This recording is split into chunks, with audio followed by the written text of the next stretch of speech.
Everybody, it's that time again. Time to get 8 inches high. With me, Eve Esquire. And my very special guest today is Sara Clarke-Chan. Reveal!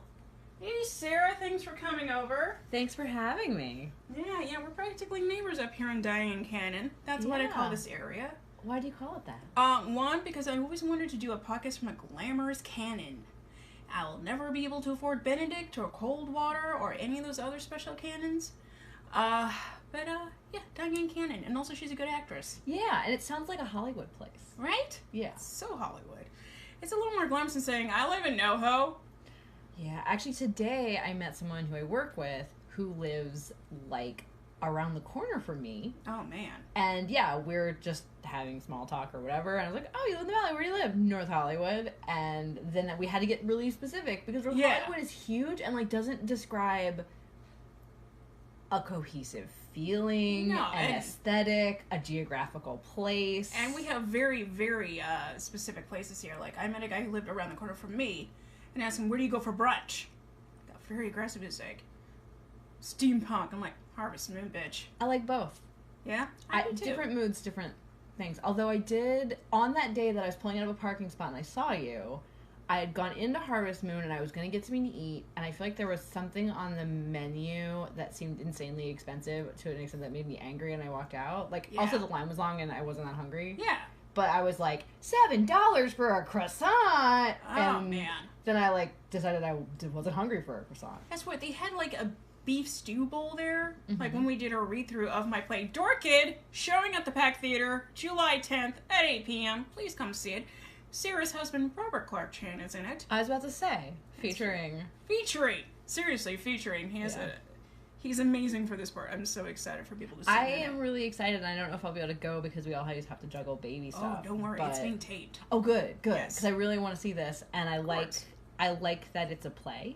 I feel like people in comedy don't do, like, I feel like we maybe know some people who are doing, like, a Fringe show. Yeah. But that's more like I have found another venue to host my comedy. Yeah, and Okay, so on this, because you've sort of seen this in and out, definitely seen pictures. I talk shit about people. It's not because I hate you or I'm envious or jealous, it's just because I have critical thinking skills. And for me, for the longest time, it's like, oh, I can't do Fringe, I don't have a real show. And this year I'm seeing it, I'm like, what? This is a show? This is a show you can do whatever you want at Fringe, which is why it's Fringe. Gloves off, people. Next year I'm coming out strong. I don't think that's even an insult. That's why it's called the Hollywood Fringe Festival and not the Hollywood, like, Highfalutin Theater Society. But apparently it costs a lot of money to be in the Fringe Festival. It does cost a lot of money to be in. So why? Why would you do it for just something that you could do at any theater? Like, I feel like I would, if I were doing Fringe, would want to, if it's not like Matt and Ben, which is the play that Mindy Kaling and her writing partner, who I think did not become famous, did in the New York Fringe, which like, led them to stardom. Wow. Like, I remember being in college and hearing about it before Mindy Kaling was famous. Just like, oh, you gotta see this play, it's called Matt and Ben. If I'm not doing that, that's what the UCB Intersectum is for. I think so. I think so. I'm sorry, because I have so many friends on the Fringe. I'm not talking about you. I'm talking about the other person. We're glad you're there. Yeah, I mean, represent, and it's great. I have so many friends in Fringe this year. It's amazing. Congratulations on coming up with some banks to spend on a play. Back to Harvest Moon really quickly. Yes. They had a beef stew bowl and a bread bowl for like $8. I'm like, oh, that sounds really good, but why is it only $8? That feels like a $12 item. I would expect it to be small. It was pretty small, to be fair. But the best thing on the Harvest Moon menu items by far is the chicken strips and tots, which is $8. Again, it's like, what? I wouldn't think to go there for chicken strips and tots, but alright. I'm going to tell you, these chicken strips are amazing. And, like, Steampunk has great strips as well, with great waffles, but, yeah. Amazing. I also, in Harvest Moon's favor, once ran into the father of How I Met Your Mother there. Bob Saget? No, Ted Mosby. Oh, Josh Radnor? Josh Radnor. You're not going to believe it. You know the older lady who has the black hair and has a voice like a truck driver? Black hair, always like jet black. But also on How I Met Your Mother? No. In the Harvest Moon. She's a waitress. Oh, a waitress. I'm imagining like a character on a sitcom. My apologies, guys. The cast of How I Met Your Mother does not live at the Harvest Moon. Just the one. just the one. She apparently had a kid with the guy who voiced Optimus Prime. Oh, what's his name? Peter Cullen, who is apparently a dick. Oh, I'm thinking of a different voiceover actor. Because of my proximity to Sara Clarke-Chan, who has a cartoon podcast, I haven't met many of them, but occasionally a childhood cartoon voiceover actor will come over to our house and record something, and I've chatted with a couple of them. All of them were nice, which makes me think that none of them were this guy. Probably not. The podcast is Knowing Is Half the Battle. It is fantastic. I'm a Patreon of that podcast. Oh, thank you. Not much, but I figure every little bit helps them stay on the air, and yeah, it's they recently used it to upgrade their equipment a little bit, which you then used when you came which over I to did record. use. And Chan was so kind about that as well. Yeah, my boyfriend was also a voice actor. He was the voice of Charlie Brown for Dolly Madison. Whoa! Yeah, he was on the Littles and the Get Along Gang. I've heard your boyfriend's voice, for sure. Yeah, because definitely. 2 huge childhood favorite cartoons of mine. Oh, yeah. Yeah. I once made the mistake of making fun of the guy who played Dinky on the Littles. I was like, Dinky was the worst character. It's like, he's in a wheelchair, and he's the nicest guy. He gave me handy, accessible tickets to the Madonna Like a Virgin tour because he didn't want to go. Nice guy. I'm like, God, what? You need to tell me this before I do tight 2 minutes on how much I hate Dinky Little. You need to get a list of childhood cartoon voiceover actors who are terrible and who are wonderful, and so you can just direct your ire. I feel like I'm talking with my hands a lot, which no, it's great. We always do. You always see shadows. Yeah. Ooh. You have no idea how animated we are behind the scenes of this fantastic set made by Emma Felicity. Oh, nice. I kind of thought you had made it. No. I could have probably put something together, but Emma was like, I went to the floor tiling shop and I got samples. I'm like, shit. Wow. Emma Felicity is the real deal. Please pay her for the props you make. My goal with this is to pay her a very lovely sum of money for her beautiful work. It's a beautiful prop. It looks like I would hope a late night show set would really, if you really had a late night show, this is what I would want the set to look like. Pretty much. It's also my childhood dream of pink plus purple. Yes. That was my fave childhood color combo. I had a room and a bathroom. I had my room, a beautiful lilac. I had my bathroom painted pink. And for some reason, I only stayed in that area for 3 months. Because I was an idiot and I married my abusive ex. Oh, I thought we were talking about your childhood. No. And I was gonna say... no. I grew up in a trailer. Well, I mean, I don't know about that. I wasn't gonna say you grew up in a trailer. No. I was gonna say I wanted a pink and purple room so bad. And, no, the house we lived in, my room came yellow and stayed yellow until I graduated from high school. My parents got a divorce and sold it at some point and never painted my room a cool color. See, I never had painted walls. I had, the paneling stuff? Yes. The Fleetwood paneling, which as I discussed in our last episode with Jazzy Viner, is you could just take a push pin and minimal force at 4 years old. It's like, I'm putting up posters. That's how you developed your amazing design sensibility. I think so. I'm very collage oriented. Yeah. But my neighbors and my grandparents, they had pink on pink. Oh, blush and bashful? Blush and bashful. Oh my god. Guys, we're gonna get into Louisiana. Are we getting into Louisiana? I think this is the perfect segue. I think it's a segue. Because nobody, I feel like everyone knows about Blush and Bashful, but I have some ownership of it. I went to high school in the town where that was filmed. No, Shippapan Parish? Well, it's not a real parish. It's a fictional parish. I just saying Shippapan Parish. It's the play that the movie is based on was written by a guy from Natchitoches, Louisiana, which is much more fun to say than Shippapan, although it's Natchitoches? Natchitoches. Yep, confirmed. And yeah, the movie was shot there. I went to a weird, I call it Hogwarts for nerds. What? It was a public residential high school for gifted children. Oh, I love this. And yeah, it was. I moved out of my yellow bedroom to nerd school. Where were you sorted as?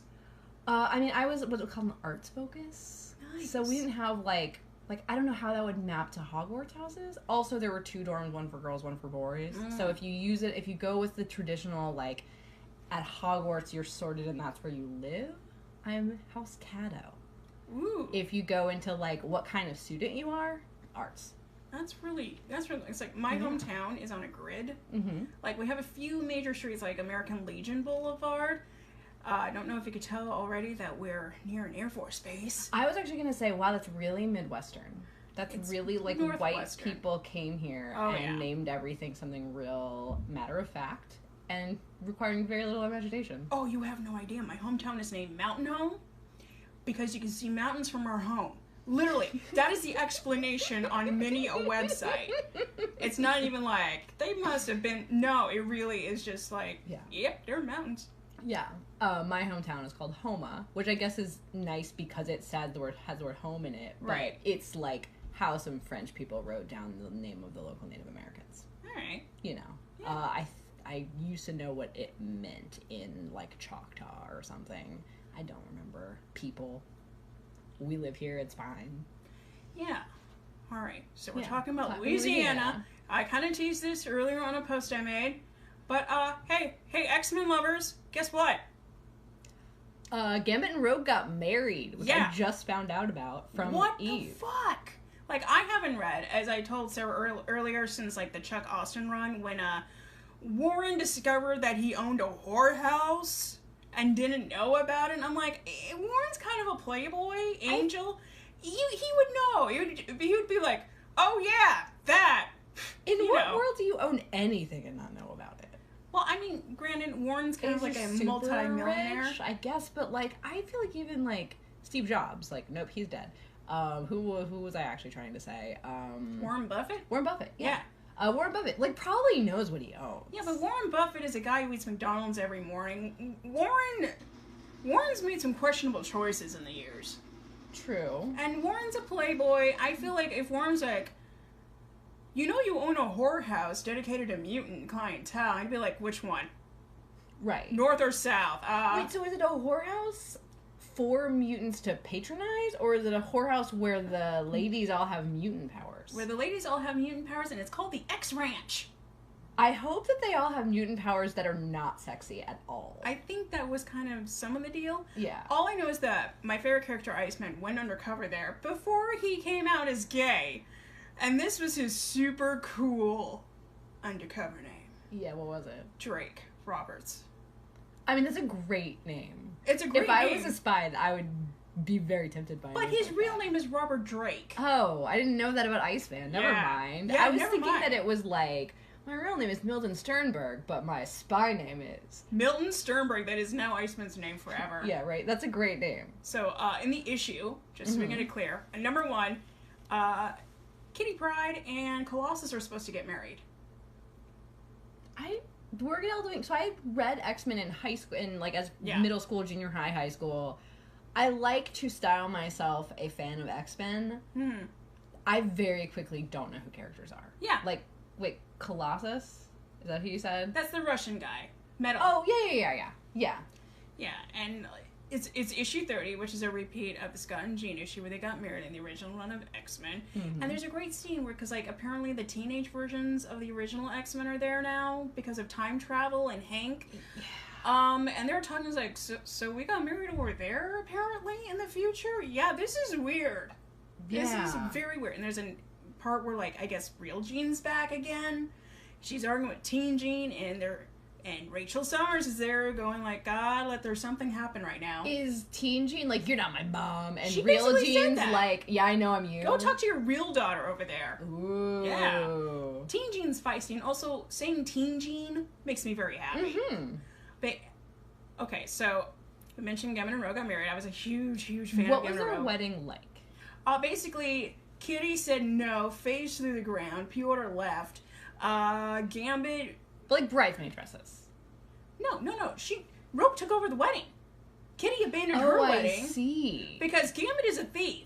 And being on brand, he's like, there's a rabbi. Everybody's here. It's all fancy. Let's do this. They stole their wedding. Okay. That's on brand. Exactly. It's so brilliant. It's just so fucking brilliant. And I also they had a limited series, and they're gonna have a new series coming out called Mr. and Mrs. X. Which, I don't know, I'm kind of coming back into comic books again. This sounds really good to me. I come and go. First of all, in college... You're a comic chameleon. You come and go. For sure. I'm a karma chameleon. In college I got really into like artsy graphic novels, which I still like, but, like, it's rare that I'm like, I'm going to read this superhero comic. But I do have some that I've liked over the years. Yeah. Usually, like, the more exciting the art, the more I'm like that whole run of Black Widow done by that dude whose name I forgot. Oh, that was good. gorgeous. I'm just gonna look it up with my phone while we talk. How's your phone doing? This is my work phone. Nice. My personal phone is on my desk at work drying out for 48 hours because the new iPhones are like kind of water resistant, but I just don't believe it because I've been burned and believe it, Sarah. Drowned. Believe it. Black Widow. So while we're doing this hot looking up stuff, I'm just gonna do a tight one on how Gambit helped me into puberty. Ooh. Yeah. So I was about 12 when X-Men came out, and the guy I had a huge crush on, Donald Wright, came into English class with an X-Men comic book, and I'm like, oh, he likes comic books. I'm gonna check this out. So I checked out the cartoon, and I checked out a couple of the comics at the local grocery store, and immediately I'm like, Gambit. Because I was also a fan of the Big Easy. I feel like Gambit had this moment I'm assuming it was the 90s. Yeah. Yeah. He was the X-Men for the 90s. I mean, Wolverine, sure, but no. Like, cool looking, cool accent that doesn't sound anything like a Louisiana accent, but still cool. Trench coat. Yeah, trench coat. Fluffy, weird hair. Yeah. Yeah. And also, in music, I cannot be tamed, and I have a natural predilection to be charming, mon cher. Yeah, like, anyone who says mon cher, like, that's not how people in Louisiana talk, but I'm for it. I know they say cher a lot. Sha. It's, like, warped into this other thing that doesn't actually sound like people in France would talk. I get the feeling that, like, Chris Claremont or John Byrne got really drunk, watched The Big Easy and said that.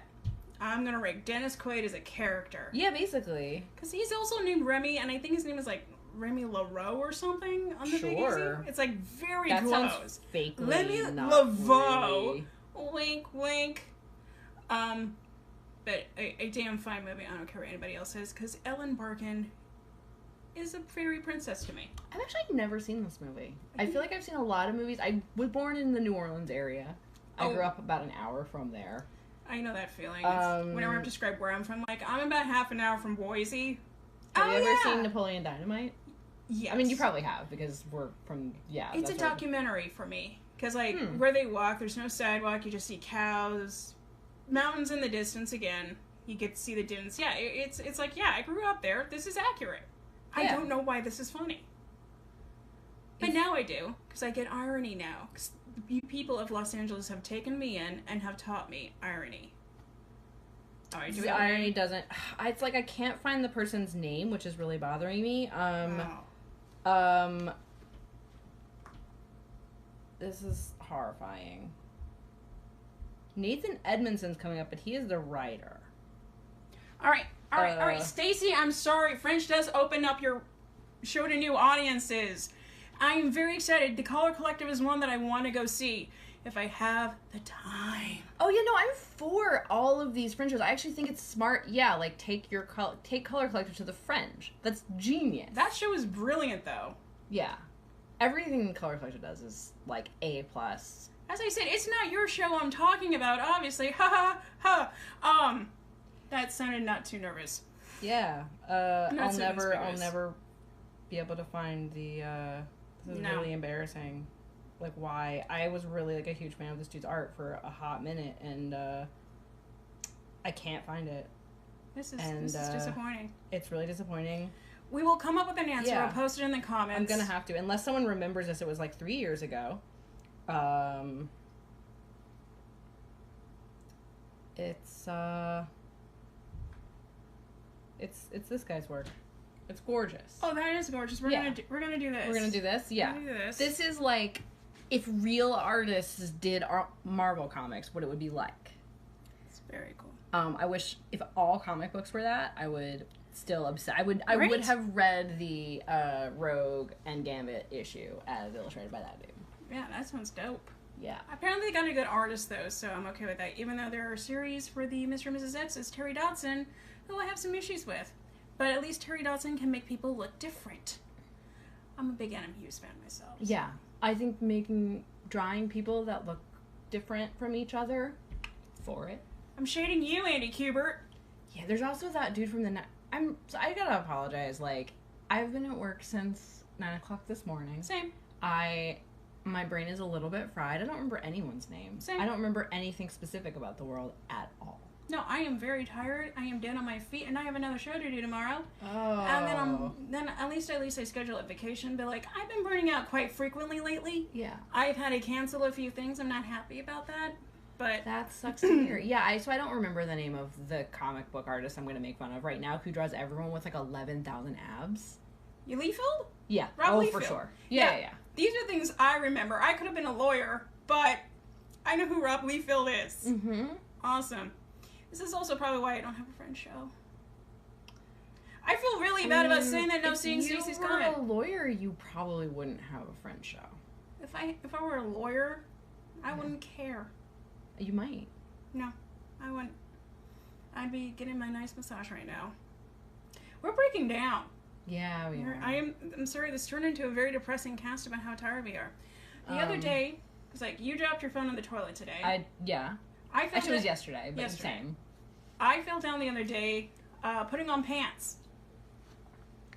Can I admit something to everyone watching this? Please. I put my pants on sitting down. That's smart. I also, I sit down to take on and put off my shoes. No, that's even if smart. they're right now I'm wearing Birkenstocks. I bet this morning I sat down and put them on. I'm lazy. I don't like that. But in the morning, I give myself such little time to get ready. Mm-hmm. And mostly it's I look and see what's on the floor of my bedroom, and I'm like, this'll do. And sometimes you get a little excited and you put both legs into one pant hole. Did your mom ever tell you this as a kid, that you should put your pants on one leg at a time? This is charming. You're asking if my mother ever gave me relevant life advice. No, my mother gave me advice when we're watching Indiana Jones and the Last Crusade. As they're making out, Allison Doody and Harrison Ford, she's like, men like it when you suck their earlobe. I'm 9! Wow. I mean, I got some inappropriate life advice from my mom, but, also with the, everybody puts their pants on one leg at a time. No. That's not how my mom talks at all, by the way. She's not from Wisconsin. Can you make her sound like Gambit? No, not only can I not do the Gambit accent, I can't do a Louisiana accent at all. I can do a Southern accent. Well, it's not the same. Yeah. I will do the Gambit accent. Alright. You got to put on your pants one leg at a time, shall we? Yeah, basically. Yeah. That sounds exactly like everyone I grew up with, for sure. Authentic. You can now book me for your Cajun needs. I've never heard a correct Cajun accent in anything. Yeah, I think everybody just romanticizes the fuck out of it and goes with that. A real Cajun accent you wouldn't understand because it's completely... It is an accent that developed among a group of people who are not native English speakers who for 100 to 200 years never talked to anyone who really was. My grandmother, my dad's mom, from a very young age was like, you're not going to be talking like that, which is, I feel bad about it now because it's a really cool thing and it's its own little culture and people don't know I'm from the South, let alone from Southern Louisiana. Yeah. It makes me a little sad. I think that's kind of good now in today's climate, though. A little good. Yeah. I definitely had to get rid of some Southernisms when I moved to the North because I didn't, I sort of knew, people think that people who talk like this sound really ignorant, which is terrible. See, I use it. My grandparents were from Texas and Kentucky and never lost their accent. Nice. They only lived it for the first 20 years of their life and they got out. But they are holding those accents. Very thick. I can't say the word queen without hitting that twang. There's certain words. I worked really hard on stupid for a while, which I still say. Stupid. Hitting the U and stupid, stupid. Yes. Coke. It was very hard for me for a long time. I say orange instead of orange. That's one that I refuse to give up. Yeah, don't give that up. Yeah. That's beautiful. Also, when I came out here, I was young and uneducated, still kind of am, and I decided to get people in my set, I'm going to be a charming hick. And sometimes when I call, because I do collections at a law firm, I'm like, hi, I'm calling from Dewey Cheatham, and I was just wondering if you needed anything to help reconcile your current balance. I would pay you right now. Right? Yeah. It's like, I'm sorry, I am speaking to the right person. I don't know. I'm new here. Wow, that's great. Are you a native of California? Wow. I'm so for that. Yeah. That's how I'm hireable. I know what to find. Yeah. I was telling somebody that Sarah Sanders Huckabee, as a Southerner, she has a certain cadence to her voice that even though I know she's lying because I'm like a smart liberal. Yeah. And I know she's full of shit and I hate her. There's this tiny little like lizard brain inside me, and she knows how to speak in a way that Southerners find authoritative. Yeah. I mean, that's the whole trick. It's like, here, we're going to troll you again today. Like the whole thing with Melania Trump's code. Oh. You know that's sponsored by Zara because everything I ever see about that, it's like, this $39 code from Zara. It's like, never interrupted. That has to get repeated. I'm like, so obviously, they're getting probably some Zara money for that. Yeah. I feel like there was talk early after the inauguration during the transition of, like, them kind of trying to do stuff like that. Yeah. And everyone was disgusted with it. Clearly, they just went ahead and did it. And what I love is, like, you know, there's no hidden message. I'm like, no, there's no hidden message because it's obvious. Not hidden. It's not hidden. I can't decide whether I would rather them be so inept as to wear a code that literally has words on it that literally say, I don't care, because they're so stupid, or whether, like, it's a calculated evil thing. I think everything that's done is calculated. I tend to agree. Like, I watched this Netflix documentary on Donald Trump. It's 4 hours, and it's just like... I have a lot of respect for you right now. It's just... It's so soul-crushing because you realize this is probably a little boy or a young man who watched Star Wars in the end and was like, nope, Skywalker isn't the hero, it's Darth Vader, and I'm going to make this happen, which is now why we have Intergalactic Space Force. Yeah, I feel like Intergalactic Space Force was trumped up at the last minute to try to shift the dialogue away from the concentration camps. Maybe. I'm cynical. I just don't think you get to have concentration camps and Space Force. No, well, the Space Force is not ever going to actually happen. No, there's nothing in... I mean, I guess there's nothing in space. I'm sorry, people. I'm very tired, and I'm very confused. There's a part of me that wonders if 50 years from now, when we have a real Space Force... Yes. Kids in school are going to learn that it was started by Donald Trump. He'll be hailed as the father of the Space Force program. Everything about him makes me so angry. Just from the Zara jacket to the Space Force. $39 Zara jacket. I bet you those things are sold out by now. Oh, sure. The weird thing is that, like, Donald Trump's base doesn't have Zara. I know. You grew up in a rural area. I know, we don't have Zara. Yeah. Like, my hometown, we had King's for the longest time, and then around in 1989, we got a McDonald's. Ooh. And then 1992, we got Kmart, which closed down King's. But then, in 1997, we got Walmart. Which closed down Kmart? Oh, they moved it across the street from Kmart. Now, Kmart is a car dealership, and Walmart is 24 hours and employs almost everybody in my town, which is sad. It's not a good deal. No. Around the same time, a super Walmart opened in my town, and it had a McDonald's inside it. And because we didn't know any better, it was like, whoa, that's so cool and great. Let's go to the McDonald's with the Walmart with the McDonald's inside. I like Walmart. The Walmart with the McDonald's inside? With the McDonald's. Yeah. I love this land we're creating. This world we're building is beautiful. Can Lou Reed be president of this world? Yeah. Yes. Oh, I saw Lou Reed once, and he was, like, not doing great. No, that could have been any time in the past 50 years. This was the Coney Island Mermaid Parade. It was, I want to say, 2008, 2010, somewhere in that time span. He was the Grand Marshal of said parade, and he was being wheeled around in some kind of cool mermaid carriage contraption. Yeah, I was, I think, pretty close to the end. Lou Reed's actually dead, right? Yeah, he's dead. Thank you. I forgot that Leonard Cohen had died until, like, one day last week, and I was reading something random about, it was about children in the South being named Cohen, which is very disturbing to me. Very weird. And I was like, why? Like, who is named Cohen? Like, why would you come up with that as a name? If you're Seth random, Cohen from the OC, that obviously. Is what was landed upon was Seth Cohen from the OC. Because I was like, is there a football player named that? Right. Is there a car that, like, shoots dicks out of the exhaust pipe named that. Because that's what people in the South name their kids after. Exhaust pipes that shoot out dicks? Yeah. Yeah, that makes sense. Totally. No, gun, Ruger, Trigger. Yeah. We had a Buford back home. Buford. That's kind of... I love that, though. Buford, Ireland. That was... Wait, which one was the first name? Buford. Which one was the last name? First name Buford, last name Ireland.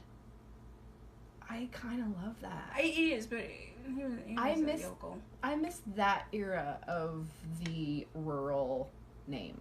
Yeah, well, like, you know, I'm from the South too, and like what I love to do with boys on first dates is I just like, you want to know the names of my family? Because I want to know the name. I want to know the names of your family. There's some good ones. I was named after my great grandmother, Faye Forbes. I have That's great. neither of those names. Oh wait, what? Her first name was Neva. I have an Aunt Neva. Oh my god. Great Aunt Neva? Yeah, yes. I was going to say, she's over 60, right? Oh, for sure. Because the name Neva was very popular thanks to the state Nevada coming into the State of the Union. Interesting. And then when the Cold War started happening in the 50s, the name went way down because of Russia associations, because there's a Neva River in Russia. Oh. I have no idea, because this is Mississippi, I think, unless this is Michigan family, Mississippi family. This is how bad it is right now. I'm like, I have family somewhere.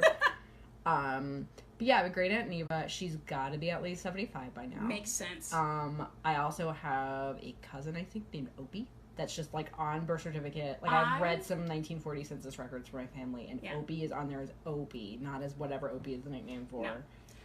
We have OC.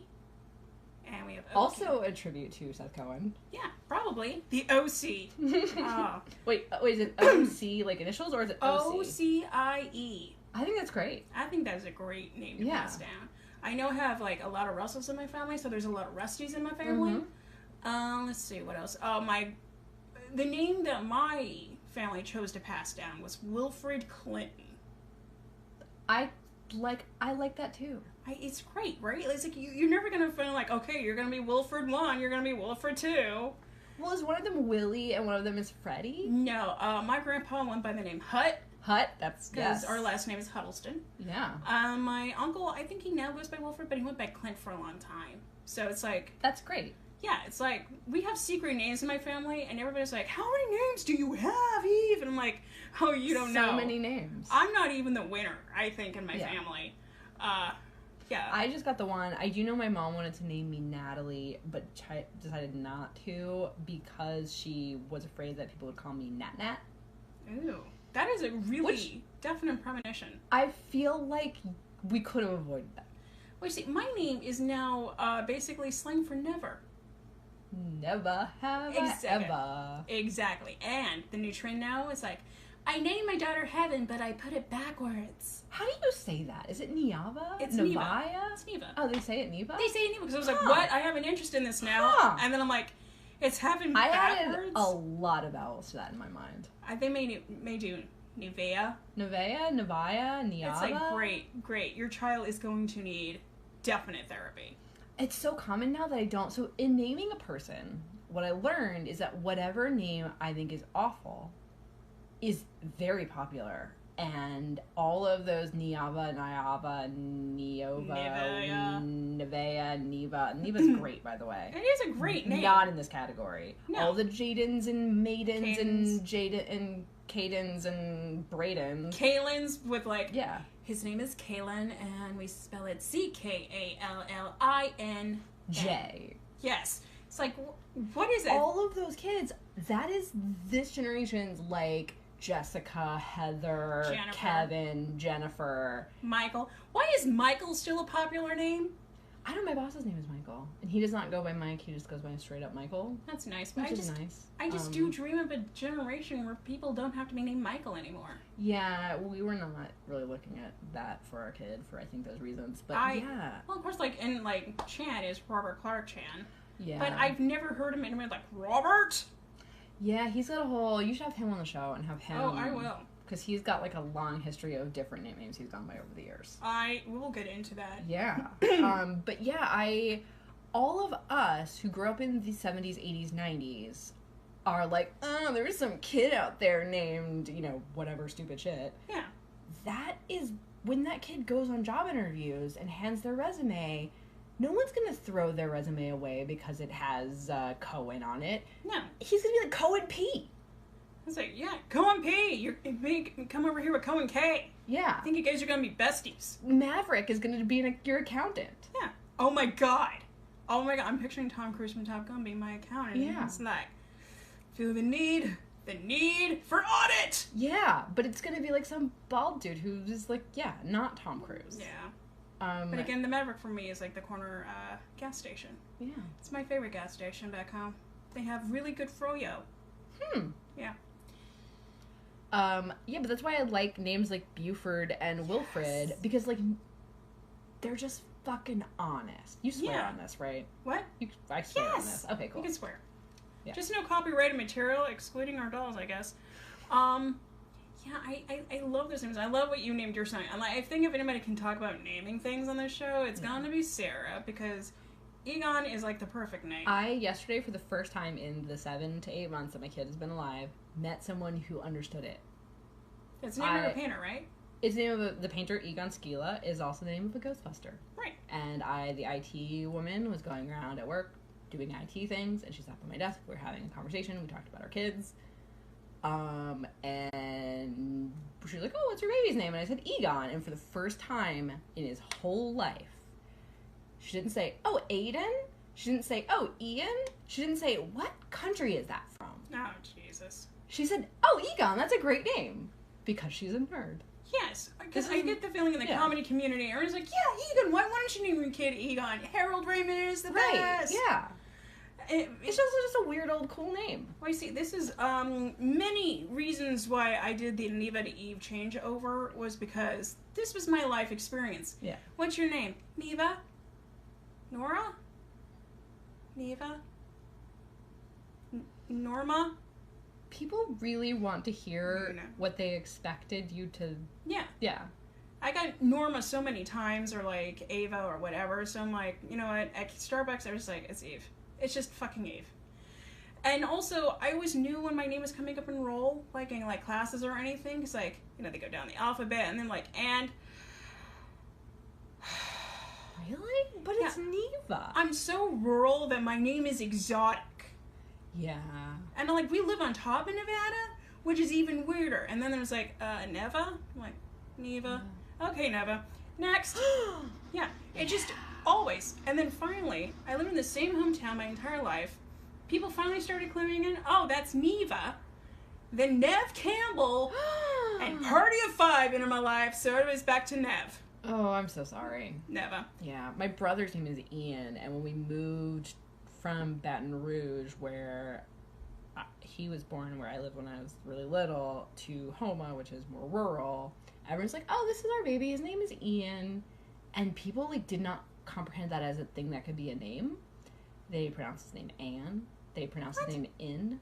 In? Yeah. They would just sort of stare. Like, I saw, like, I was like 6 or 7 at this time, and I would see people stare at my parents like as if they were being fucked with. And I think Ian was like a kind of uncommon name at the time, but not, you know, like Zizix. No, which is Zizix Road, the lowest grossing film of all time. Also, that one exit you pass when you go to Vegas. That's right. We had, since I lived on an Air Force base, we did actually get people coming in from all over. Mm-hmm. And you could always see how disappointed they were when they got to poor little mountain home. Mm-hmm. Like, we had a kid from New York come in, and his name was Jorge. Mm-hmm. And he spelled it with a J. Yeah. We were like, what? What? This is blowing my mind. It looks like George with a J, but your name is Jorge. And he's like, a lot of people are named Jorge. I'm not laughing at that kid, like I'm laughing with that kid. Right? He's just like, oh God, what did I come into? Yeah, no, small town life is colorful and fun to talk about. Really small. Yeah. I remember when Lionel came. Lionel's a great name. And you're like, your name is Lionel? Like Lionel? Like Lionel. It's like, right. But it's like, you guys have Lionel Richie here, right? No. It's like, actually we did. But it was like, but that's Lionel Richie. There's only one Lionel. Yeah. And Lionel Trange, that's it, not you. Yeah. It names will blow the mind, and like I can talk about names for. We could do a whole other live stream where I just talked about names. Yeah, we're doing a tight hour on names. Yeah, because I love names. I've been loving names since like long before I had a kid and got to name a person. In fact, I like pretty much peed on that stick and was like, we can name a person. We can name a person. I have a really strange question for you. Yeah. Did you buy baby name books as a teenager just because of names? I didn't buy them, but like I would definitely look at them in bookstores. I would buy them and people would look at me weirdly. I'm like, I'm a writer! Yeah. Woo! That's kind of like, I think naming characters is kind of how it started. I always look out for people with really good names. Right? Just like names that have like a nice sound and symmetry to them. Yes. Yeah. That's how you earn the name Eve Esquire. Finally. It's a great name. Thank you. That's what I thought. Yeah. Yeah, like, I found, like, one of my favorite names I ever found in a baby name book, which, like, you don't find, and, like, I think there's some romance missing now, because, like, you can go on the website, like, baby names.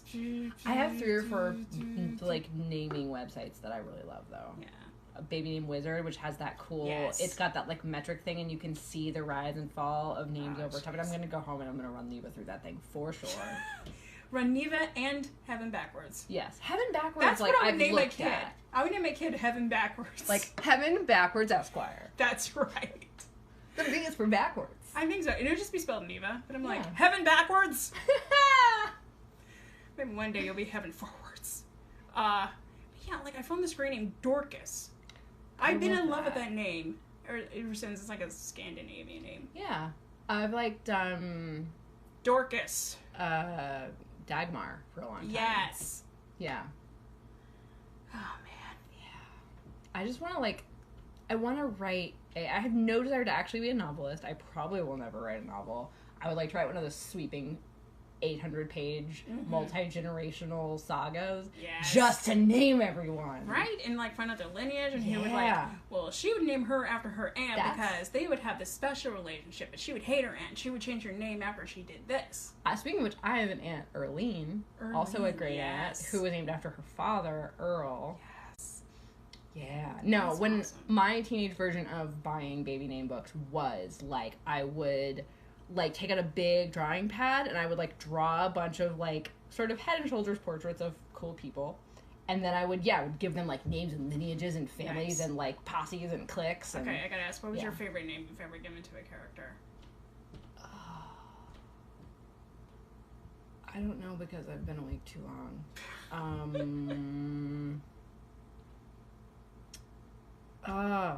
I know the answer.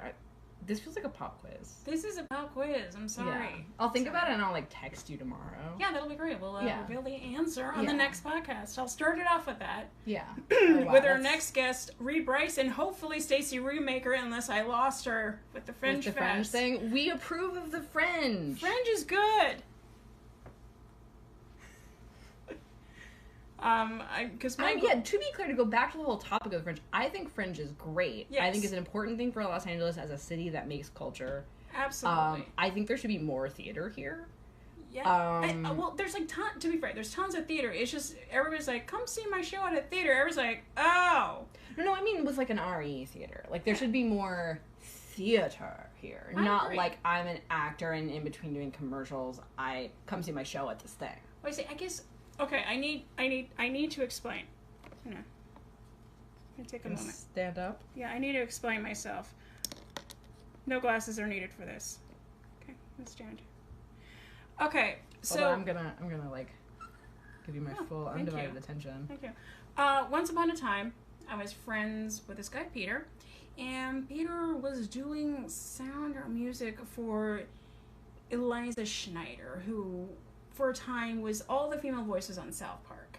She did a one-woman show on top of the Indian restaurant there in like Las Feliz near Squaresville and that 7-Eleven. Mm-hmm. I was one of 3 people in the audience, and afterwards she complained to him that I never laughed. That's a lot of pressure. That is too much pressure, and that's sometimes I feel like, and I know French gets crazy great audiences, and it's amazing, and that's why I like that sort of thing. Yeah, like I think that like Los Angeles needs an event to circle the wagons around about theater and art and culture and like stuff we don't really pay that much attention to a lot. Which is great that DCM is going to be coming here. Yeah, I am like the only person who is excited about that. I'm kind of excited about that too. I'm like, I can finally do it because I don't have go to New York money for a week. I lived in New York for a long time, and so I could probably go and like sleep on someone's couch and do it. I'm not going to. No. That's never going to happen.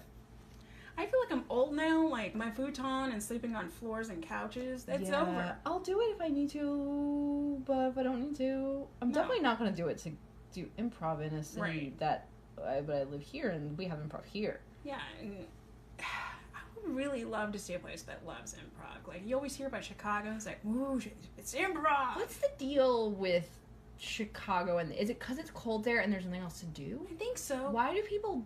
Okay, I'm for improv, and I'm for people going out and seeing it, but I feel like in every other city that has a comedy scene, improv is, like, something you do that you have to drag your friends out to. Yeah. Or that, like, you organize a show based on, like, well, we book 15 people to do improv, then that's 15 people that'll be in the audience at some point.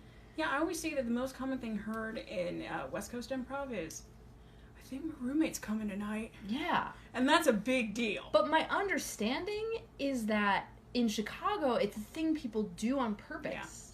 Yeah. And I'm amazed by that. I think they have a more legitimate theater scene there, and... They have, like, Steppenwolf? Yeah, and also you get paid to do theater there. Yeah. Like, you can make your money as a theater actor in Chicago. That probably is the difference with here, too, because, when I lived in New York, I knew all these working actors, and they, among some other things, they made their money doing theater. Like, they all booked guest parts on Law & Order at some point, and they all, like... did like audiobook recordings and just whatever would bring money in. But yeah, like in New York City, at least when I lived there 6 years ago, you could make money as an actor doing theater, whereas here it's like I make commercials and then also there's like and because I think everybody's like, oh, I'm gonna go to Los Angeles because it's warmer and it's cheaper. Yeah, that was a lie. It was such a lie. I mean, yes, it's warm, so you think you can stick it out, and then you do, and you're like, oh, God. I mean, I will say I moved out here, and I was able to get a place of my own for an amount of money that I could afford to pay. However, it was the mother-in-law unit of this guy's house that I knew, and it was, like, literally smaller than your whole living, dining, kitchen, like... So it's not a studio. Yeah. Yeah. It was and it was fine to live in, but like I didn't get a parking spot. I didn't get, I had a shower, not a bathtub. I had a very small fridge because it wasn't even big enough to have a whole fridge in. Yeah, and that means you don't really have a freezer. They say it's a freezer. It's not a freezer. You gotta eat that ice cream fast. I learned the hard way the first time I drank. Oh no. And I went to go buy myself popsicles because I thought it was the only thing I could eat. So I crawled to the Vons, came back, put the popsicles in.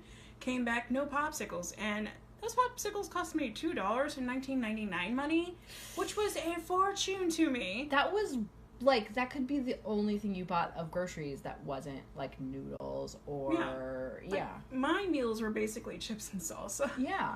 That was my thing. It's like, I'm getting my veggies in. Chips and salsa. One day I'll get protein. It's okay. I walk 2 miles to and from school in the sun. I do 10 hours of dance work every week.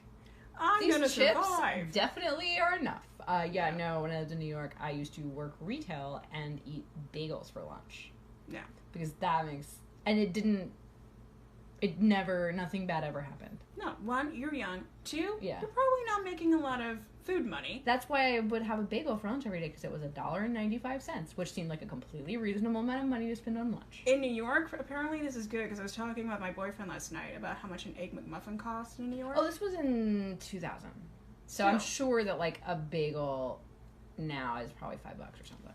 See, and I remember talking to my mom. How much is an Egg McMuffin in New York? He's saying last time he went it was $7. Please confirm or deny this, because I would love to school him. I will say that New York didn't get McDonald's until relatively late in the game. I don't know what year, because it was before I moved there, but New York is not a fast food city in the way that LA is. Like, there's pizza, and there's bagels, and there's hot dogs, and it's like home owned. It tends to be pretty mom and pop, and also it's not like drive-through burger oriented. Well, it's because just you can't drive through. There's no drive-throughs anywhere. Where do you drive through at? When I was in college, some roommates of mine had an apartment that now would cost $1 million to rent in Bushwick, which was the ghetto at the time, but is now very fancy. And there was a drive-through McDonald's that they lived near under a subway station, or maybe under the BQE. I don't remember. This is fascinating. I was drunk almost every time I went there, and it was nighttime almost every time I went there. I should also say most of my knowledge of New York comes from the Babysitter's Club books and Stacy's experiences. No, I don't want to say not far off because, you know, it's been many, many years. But, like, I feel like when I got to New York, I was like, oh, this is what Stacy talked about. I love that someone else understands what I'm talking about. Yes. The babysitter. When I found out that someone else already had a Babysitter's Club podcast, I was, like, kind of bummed and felt like maybe I shouldn't. Yeah. No, I'm mad because that was always a dream of mine, too. I think it's, like, pretty popular. Well, number one, have you seen the new graphic novels they're doing? What, there are Babysitter's Club graphic novels? Yeah, now? like they're very sweet, they're very kind, and they're very charming. They always were. That's what's so great about Babysitter's Club. But now they're illustrated and even more charming. You get to see Claudia's outfit. That's right. Claudia was my favorite. I loved Claudia. I think Dawn was kind of my kindred spirit, which is interesting because I don't actually have that much in common with... Like, you're in California now, so... Yeah, but I actually... Oh my god, wait, hold on. I'm looking at what I'm wearing today, and the fact that I have now dyed my hair blonde, and I feel like I am really nailing a specific outfit that Dawn wore on the cover of a Babysitter's Club book. You're essentially Dawn Schaefer right now. Just go with it. I want to say it was... What's the name of the one where Dawn gets really environmentalist and pisses everyone off because she's, like, mad that they don't recycle? Dawn Saves the World? Yeah. I think so. Dawn Saves the Environment or something like that. These are the things I know. This is what you know off the top of your head. But I don't... You're like, what's the best character name you've ever come up with? And I'm like, sometimes in sketches I name all the women either Amy or Tina. Yeah. Yeah. Wow. If, like, no one's gonna say their name. Look, honestly, the only answer I can come up with that is for a sketch I wrote called Hawkward, where I named the Hawks Abraham and John Wilkes Booth. For one day, he will assassinate Lincoln. Which was the name of her lover. So, it's a very strange sketch. Yeah. And I'm gonna start doing doll sketch. Yeah. I've been trying to figure that out. I have one sketch that real into that.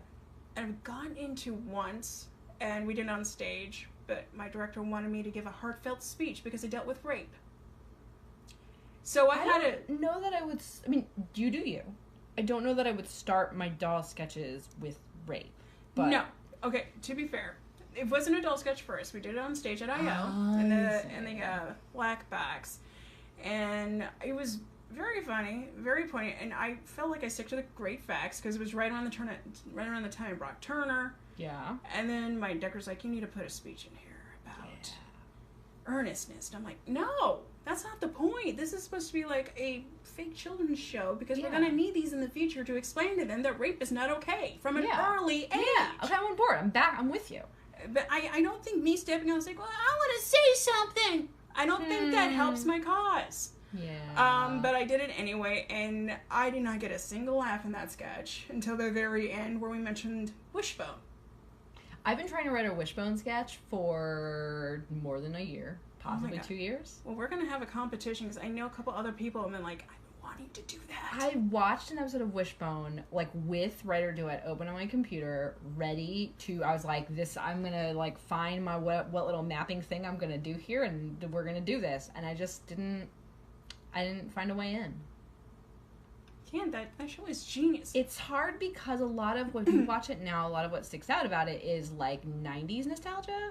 But that's a different sketch. That's not a Wishbone sketch. Between women and the dog. Yeah, I think you'd have to have that beat. Yeah. Yeah. Fun fact, my boyfriend auditioned to be Wishbone. Man. I know. Wow. He got sex that night, I think. Wait, which night? The night he told me that he... Oh, I was like, the night that he auditioned for Wishbone? No. That would have been really bad. But it was like, I felt in the mood that night. Oh, yeah. I was like, yeah. I would marry someone who was a Wishbone. I mean, I'm happy being married to someone who wasn't Wishbone. It's all great. But just saying, if I was, like, on the fence about a relationship, and then they were like, by the way, have I mentioned I was Wishbone? I know. I was like, when did you mention that beforehand? I was like, oh, no. That needs to be at the top of your... I know. The 140 characters you get for Tinder. It's like, it's like Charlie Brown, audition for Wishbone. Also, nearly got Titty Ruxpin. My God. Yeah. He's a busy kid. He was, but he was connected, so I think nothing... He's very talented, and his dad was very talented, so it kind of connects there. Did he get to play any, like, kid who made the mistake of trying drugs and then decided not to be on drugs anymore? That's the feeling. I think we can do an adult special, though, on that. Mm-hmm. No, but he was on the Weird Al show in the 90s. I wish I could make my doll make the face I'm making right now. I think I'm gonna just really break the fourth wall hard. I'm gonna stare in the camera and be like, what? Yeah, it's very surreal. We have Thanksgiving at Debbie Boone's house. Wait, who's Debbie Boone? Is that You like light up my Pat life. Boone's daughter? Yeah. Wow. Yeah. You really do live in Diane Cannon. I kind of do. One Thanksgiving, Miguel Ferrer was there before he died. It was very strange. Yeah. It's a strange, strange world I've penetrated in my little tiny bubble in. The, like, old Hollywood world? Yes, because there's Rosemary Clooney, there's Frank Sinatra, Dean Martin, and various other, Debbie Reynolds. It's strange. Yeah. And, like, for me, I'm like, I'm from Idaho, y'all! We've never heard the name Lionel before at some point. That's right. Lionel! That's hysterical. But... It's freaking strange, and it's like trying to talk to somebody from another planet sometimes. Because I think this is his first real time being poor.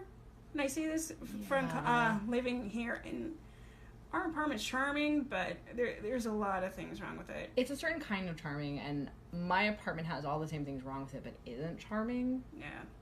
Yeah. We have like a cool mirror down there with a peacock detailing, and I'm like, that's pretty cool, and he's like, no! Yeah. Then again, his childhood home just sold for $13 million, so it's kind of like, I kind of get it. I have empathy. That's more money than... So Anne Rice used to live in New Orleans. Yes. She left. I forget where she went. Probably some quaint... Probably Provincetown or something. She used to live in New Orleans. She used to live in this, like, fabulous old Victorian mansion, which is now on the market. And it is on the market for $4.5 million, which is probably the most expensive real estate in New Orleans that's not like a zoo right now. I think you're correct, because we look at real estate from all over. Yeah, like it's expensive. New Orleans is expensive, but not like that. Not $13 million expensive. No, like, and like houses here are insane. Like I'm like, look at this house. It's only $800,000, and it's like a 1-bed, 1-bath. Yeah. I look at Zillow for my neighborhood all the time because I like where I live. I'd stay. Yeah. $500,000 to, like, own anything. Like an apartment. Like, there's an apartment down here that's like $500,000. You're like, are you joking? Are you joking? They're building new condos on Victory Boulevard next to the Chipotle. We have a Chipotle on Victory? Yeah, there's a new Chipotle on Victory. Victory and what? Victory and... Coldwater-ish. Wow. So it's in by the same theater. Yeah, it's in that same little area. It's in this shopping center that has the gym that I was a member of that took my money and I didn't go there. There's also a Vallarta supermarket in that shopping center. I like Vallarta. Next door, they make really good chips. Vallarta. This is a plug. I don't know if Vallarta chips would sponsor your show. Maybe I would take it because Vallarta markets also have excellent sausages. Yes. And various forms of meats. Everything they sell there is great. They have, unless I'm thinking of the wrong place, have a homemade in-house tortilla area that has multiple different kinds of tortillas. Yes. Not just flour and corn. You want big ones, they got big ones. You want tiny corn? Tiny corn. You want big ass bean blankie? Yeah. What's the thicker ones that are sort of long and oval shaped? Flour? No, they're made of corn, but they're for a different kind of, like a different not taco. You're schooling me right now because I don't know. And I thought I knew everything about tacos. I can't, God, having a normal day job where you have to go be in an office and, like, draft legal documents all day really ruins you for, like, what Mexican food is called. You know, one of those non-taco kinds. It's a taco, but it's not a taco, and it's, a taco. But yeah, there's kinds of tortillas there that you've never even heard. I love this. Yeah. No, I love these markets. Unfortunately, my boy is a Gelson's boy.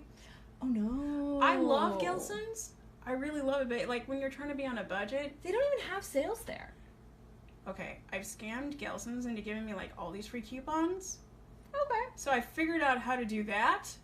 But yeah, it makes me go back to the Fresh and Easy days where I could totally scam Fresh and Easy. Fresh and Easy was closing down, and me and Chan is this around when we started dating or like early in our relationship? Went to the Fresh and Easy by what is now our apartment, Sherman Oaks, right? Sherman Way. Sherman Way. Yeah. And they were going out of business, and they were selling all of their like homemade fresh pizza dough.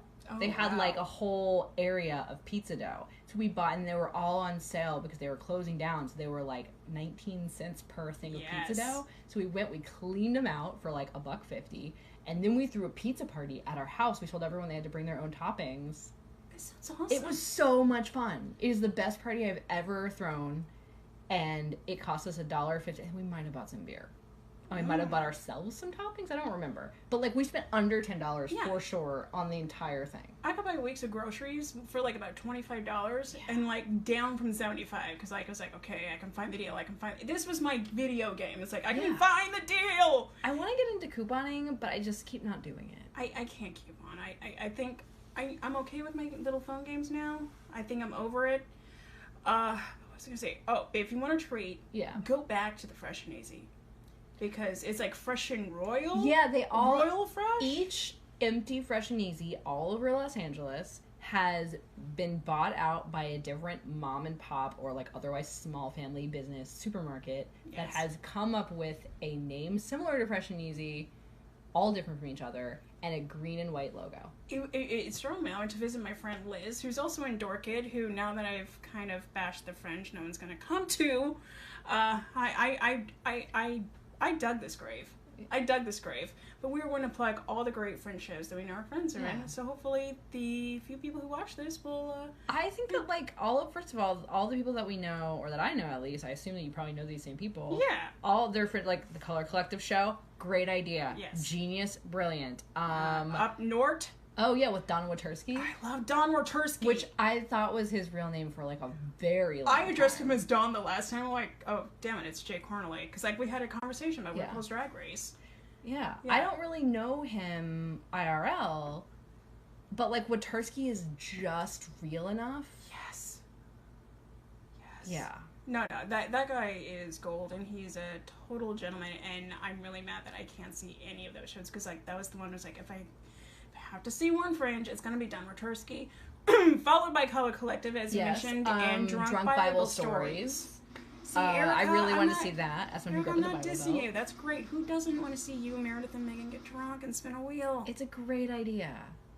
You guys are doing a great job. Yeah, our friends are doing a great job, and I'm proud of you. I guess maybe I'm just jealous because I'm so far behind.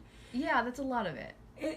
Guys, I'm so jealous because I start out so late. Like, I keep doing this thing where, like, I start and then I stop. Start. Same. So I didn't do comedy until rewinding further back than that, I came out here because I was doing screenwriting, and I was like, all the writers' rooms are in LA. I'll definitely get a writer's assistant job if I move to LA. No. And I started writing comedy screenplays because someone read, like, the third screenplay I wrote and was like, oh, honey, this is a comedy. You write comedy. And I didn't know that before then, and I was, like, 29 years old at that point. Wow. And then I moved out here to be like, I'm going to write comedy, movies, and TV shows.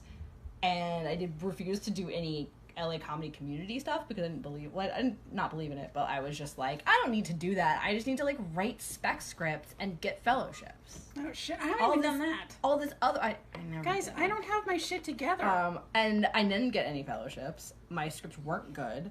And I didn't understand why anyone would spend time doing comedy.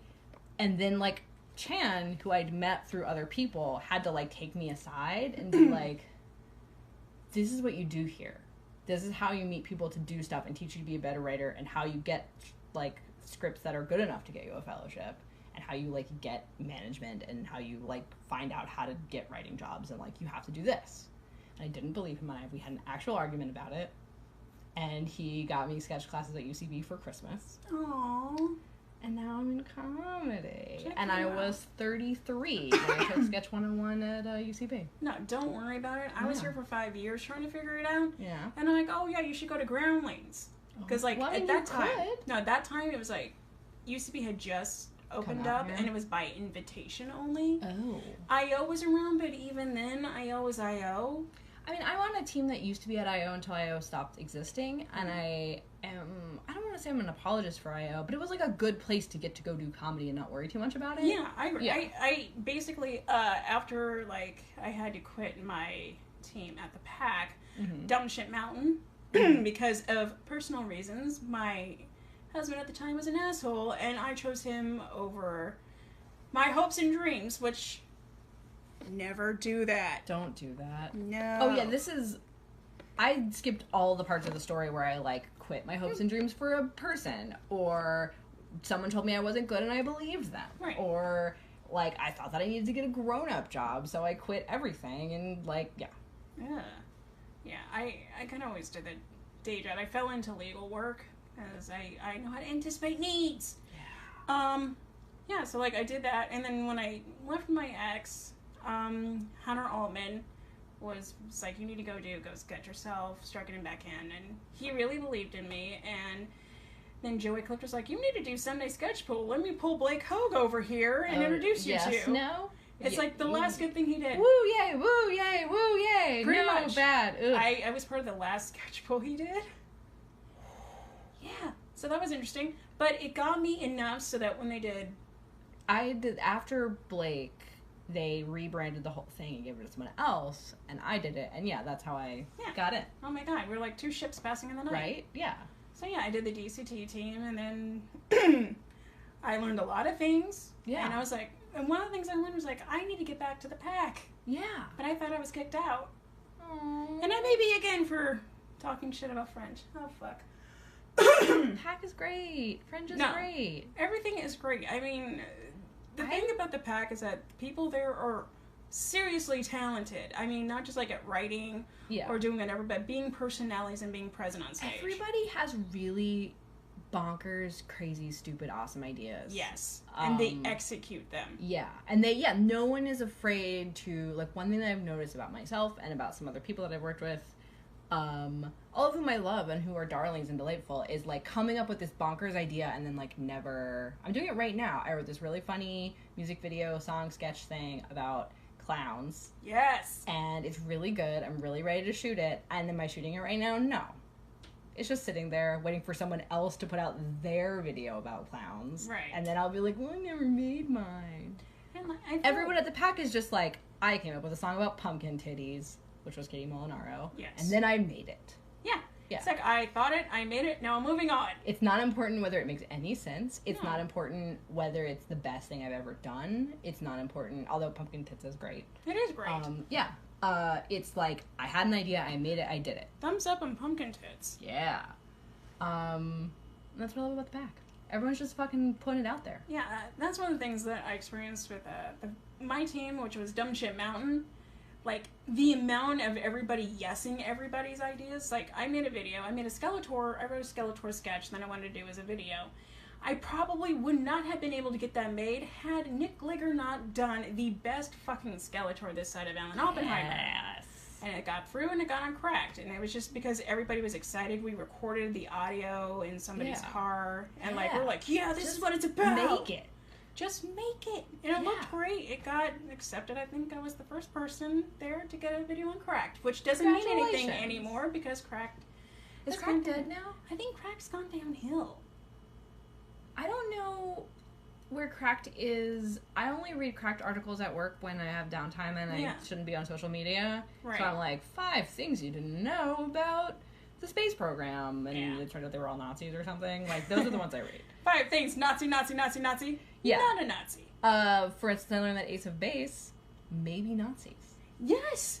Yes, From a Cracked article. I feel guilty listening to the music, but, like, I have such a thing for Scandinavian pop that I can't. It's like Young and Proud, probably a Nazi song, but it's like, I love it. Yeah. Yeah, that no, is as someone who is really fascinated by, like, Norse mythology and stuff, I'm yes. like, how much of this do I know because of Nazis? I'm talking really quietly right now. It's okay. Yeah. See, this is when my boyfriend is Swedish, Mm-hmm. knows nothing about Norse mythology, and I took him to see the last Thor without any prior knowledge of Thor. So his kid's like, "What's Loki?" I'm like, That's adorable. It is so cute. And then, like, after we watch an Avengers, and it was like, "Which one am I? Which one am I?" Same thing after Parks and Rec. Which one am I? I think it's the cutest thing. It's like having a little boy. Yeah, so he's like LA Swedish. He is 4th generation Swede, via Washington. Oh, interesting. Yeah, some of my mom's family are Swedish, and yeah, Swedish by Mississippi. My heritage is IKEA. Yeah. Like, I don't know anything about it, really. My grandparents went there once and looked up all the Grens in the phone book, and all of them were like, "Go away, we don't know you." Aww. Because they didn't. Yeah. Because, you know, if someone called you up and said, "I live in Australia and I'm pretty sure we're related." Well, that's the thing when the internet first happened. Like, it's like, "Hey, my name is Neva too. What's up?" Man. That's a conversation starter. Yeah. That's the most wholesome conversation starter. Yeah. I exist with the same name as you. How are you, heavens backward? All right. Yeah. I know. Can you join an internet site and use it as your, like, username? Yes. Discount code for my Fringe Fest show next year will be heaven backwards. Yeah. Yeah, maybe you should plan, like, maybe you will come to love the Fringe if you don't see it as, like, this is something I'm not doing, but instead see it as, like, in a year or two, I'd like to do it. Well, that's what Dorkin on July 10th at the Pack Theater, 8 p.m., is when I'm starting to do it. That's why I started Pack Pitch, because I'm going to put it up, see if it's good. I think it's going to be really good. And then, because my end goal is Edinburgh Fringe Fest. Yeah. Which, that's... the dream. Yeah, that's the dream. You're going to shoot big. And I know... Going to Edinburgh Fringe Fest is on my bucket list, and that's just the going to it part. Well, if we do it, Chan's taking you, because I'm not ditching Chan. He better take me. Chan has, like, the best fucking voiceover voice that Like, when I reread it and it was, like, casting, I'm like, who can do a deep cowboy voice? And I'm like, oh, Chan. Chan can do it. I didn't know until right now what character he was playing. Ooh. Huh. Yeah, ooh. It's gonna get hot and sexy. It's gonna get hot and sexy. But, yeah, it's also... I'm nodding right now. People... Yeah. I wish this guy had hands. I would make him, like, stroke his chin. Oh, that's not child safe, though. No. Legs, though. Legs. Okay. If he had, like, the same arms as he does legs, I think that'd be fine. Yeah, I like the proportions of this doll. And I think that if he had arms that were the same as the legs, those proportions would be... There's something about the square potato sack body that I like a lot. You kind of want to hug him because it's like, oh, you poor thing. You don't know what you are. I just realized it. He's a tiny pillow pal. This is exciting. This is the first pillow pal. This is our first pillow pal. It's exclusive. I was describing him to you as Beanie Baby meets HR Puff and stuff, but he's a tiny pillow pal. This is Sid and Marty Croft's pillow person. Yeah. But yes, so this is a trial run, and then, like, because, like, I know how expensive it is, and, like, right now I'm like, I may have $20 this week. Yeah. So it's, like, basically seeing how it goes and trying to figure out how to finance that long term. One thing that I've been doing this year is, so I started a bullet journal, which sounds really intimidating. No, my boyfriend bullet journals. He's yes. fucking into it. You guys are going to love each other. And what I love about it is, I have some, like, goal I'd like to do. Like, I'd like to, take my play to the Edinburgh Fringe. And then what I can do with my beautiful notebook and my beautiful pens is I can sit down and write down step by step what has to happen for that to happen. Doesn't mean it's going to happen. No. But it's a safe space to write down the things you actually want. And, like right now, like, this is not as exciting as Fringe. My car needs, like, a ton of work, a ton of things to go wrong, like a ton of, like, registration DMV crap is going on, and, like, every day is just like, please don't impound my car. And so instead of letting it really stress me out, or instead of saying, like, I'm screwed, I'm gonna lose my car, I wrote down on my bullet journal all the steps I needed to do to get my car okay again. And I've been doing it since March. And every time I do one of the steps, I check it off in an actual checkbox with pen. And it feels really good. And I started with really small steps, like figure out what the fuck's going on with my insurance. And I shouldn't say this because now I'm going to jinx it. Hopefully this weekend I'm crossing off, like, the major don't get impounded thing. and it's taken like 3 months to do. Mm-hmm. I'm really proud of myself. Yeah. And I just wrote down all the steps, and then I just did the steps as I was able to do them. No, I mean, like, I had the same thing. I bought my car after, like, December 2015, and then I never really sent in the transfer, and then I never paid registration for a couple years, and then I got a couple tickets.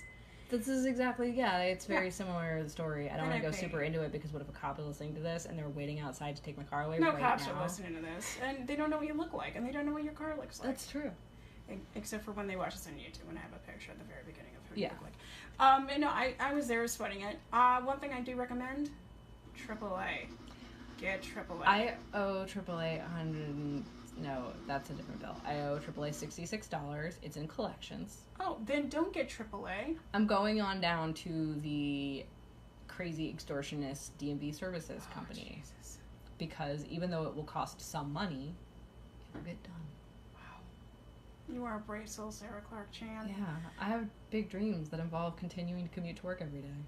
I know that feeling. And I feel like since I've talked to Glendale. I feel like since I've talked about it, like something's gonna go wrong between now and Saturday. Everybody, please give a little prayer for Sara Clarke-Chan, who didn't bash the Fringe. I did. So your prayer should be with I her. had opinions about the Fringe, which is that, like, if I'm gonna do it, I'm gonna do it right. I just think all of our friends who are doing it are doing it right. Absolutely. They have great ideas. Yeah. I remember one time I went to see a friend's Fringe, and it was a one-woman show, not Eliza Schneider, and I'm like, this is it?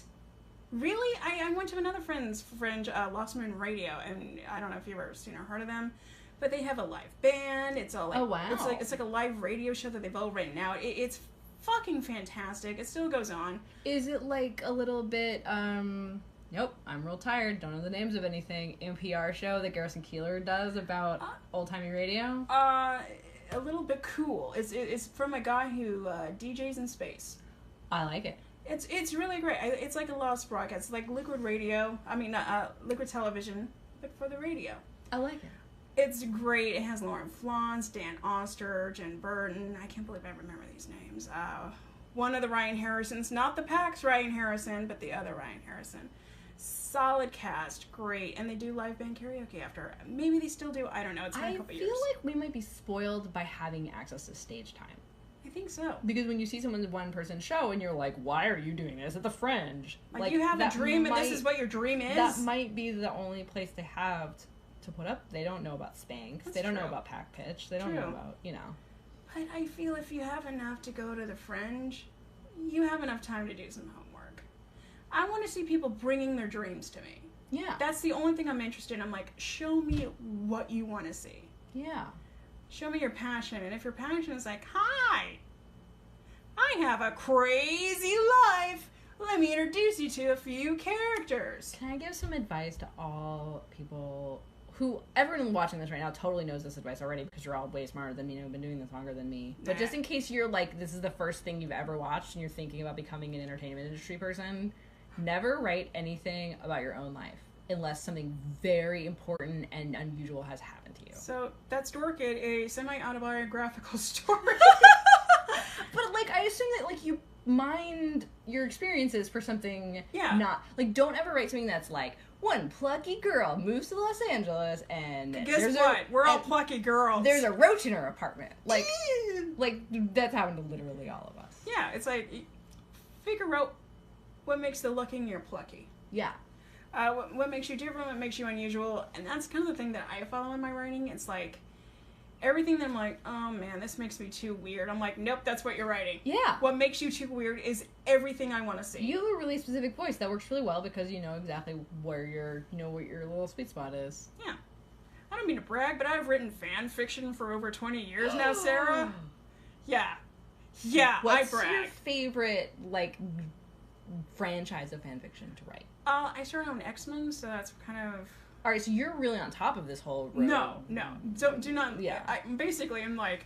Basically, the stuff I write in fan fiction is basically based around everything that happened around 1995. Yeah. And then You just keep... I ignored a lot. Yeah. It's like, no, that's good. Yeah, I also like to write. The thing I like to bring up the most is I'm still writing somehow a X-Men, Buffy, Parks and Rec crossover. that all has to do with accounting.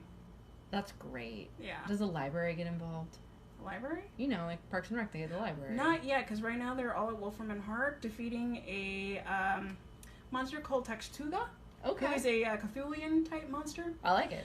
Yeah. So that's No, this is worth your time. pretty much. And the other one I'm writing is a Days of Our Lives X-Men Wham crossover that involves time travel. Like 16-year-old me would have been so. I mean, I'm very impressed with you as an adult, but like, Nice. no, like you're living my dream. I think 16-year-old me would be impressive because at that time I was writing smutfic. Wow. Bad smutfic because I was still a virgin. Right. Yeah. I was just like, I read this in another story. I'm gonna put it in here. I failed a lot on the internet wrote to get here. some pretty steamy and very factually wrong in terms of sex. Odo and Kira fanfic. No. Dark Crystal fanfic? No, I'm talking Star Trek Deep Space Nine. Oh, that's right, Odo. I'm Yeah. sorry. I hear Kira. I go. Kira. I go. Dark Crystal, also great. Yeah. Although that's real and like at least Odo and Kira like want to bang each other. Yeah. Yeah. I have read a very bad. Basically, I forget the male Gelfling's name, but he turns into a woman at one point, and so then I like it. yeah, and it's very steamy and weird. What is the male Gelfling's name? Like, I'm googling more things I'll never find the answer to, even if I Google. I think we're gonna bring it in. I think we're gonna bring it in. It's been a tight hour. If you're curious what the male Gelfling on Dark Crystal was, just Google it. Yeah, or post the answer and I'll look at it after we get off the air. Unfortunately, I can't always see all the comments. I saw Stacy's because after the disaster cut off of Gina Ippolito's interview, where we got into some really good stuff, I've been very paranoid, though I haven't been doing that lately today. Yeah. So we're going to tie it up with a brainbow. Ooh. Brainbow is just something you tell yourself that brightens up your brain momentarily. And maybe makes you laugh. Like, one of the ones I came up with was live, love, leave. That could be on an old lady's embroidery. I think it should, because it's like, live, laugh, love. I'm like, whoa, that's a lot of stuff, but I love leaving places. Yeah. Get in, laugh, get out. So what's something you say to yourself that just makes you get through a day like today? This is not that clever at all, but I love Lily Tomlin a lot. And this, according to the internet, is attributed to her. No idea if she actually says it, but this is what the internet says that she said. I used to think that someone should do something about a lot of things in the world, and then I remembered that I was someone. Oh, that is beautiful. Lily Tomlin's great. Mine is, sometimes I think to myself, I'm not good enough. And then other times I agree with it and say, yeah, you're right. Sometimes you're good enough. I think I am good enough, but sometimes I like to give myself like the pleasure of saying, like, you know what, yeah, you're not. And then I'm like, wait a minute. And I see you were fishing for sympathy. I like it. So it sounds mean to say, like, sometimes I say I'm not good enough, and then I think, you know what, you're right. You're setting your internal contrarian up. Exactly. And that's where I get out a lot of things. And the other thing that I love to do, I think I mentioned it on a group recently, is if I feel unworthy, if I feel scared, I sing the Golden Girls theme song to myself in earnestness. That's a great piece of advice. I will say that when I originally read that, and to this day, including in this moment, what happens when you say that is I hear the Facts of Life theme song in my head. Actually, fun fact, I used to have the Facts of Life theme song on my iPod, and because like it was back in the day where like you could just toss and whatever. Yeah. I put the artist as me. Except for, I like the original Facts of Life theme song on Mrs. Garrett and the Girls. It was an answer and reprise instead of the new fancy version. I don't know if I'm up on my Facts of Life theme songs. It was like the first season. I'm definitely thinking of the fancy version then. Yeah. I love that version. First season Facts of Life is like it's kind of almost on the level of like the Miss Bliss. Yes. Good morning, Miss Bliss. Yeah, like it's like this is not the same show. No. I feel like you can't do that on Because number TV one, it's in anymore. Indiana. Yeah. And they just kind of gloss that over and it's like, we're in California now. Saved by the Bell. Done. Yeah, I didn't even know that the first season was set in Indiana. No. They've always been like surfing and with giant cell phones to me. Yeah. But I like that. But it was called Bayside High, though? Oh, it was called Good Morning, Miss Bliss. No, but the school. There aren't any bays in Indiana. No. I think it was called something different. Okay. Because they were in junior high, too, so. That's fair. I think it was like Franklin Pierce Middle School or something. That sounds stupid more like that. I just feel like you can't sell a TV show and have it air for an entire season and then completely change the concept anymore. Capitalism, baby. Yeah. Capitalism. All right, so this is Eve Esquire and Sara Clarke-Chan saying, live, love, leave. yeah. I'm gonna do that right now.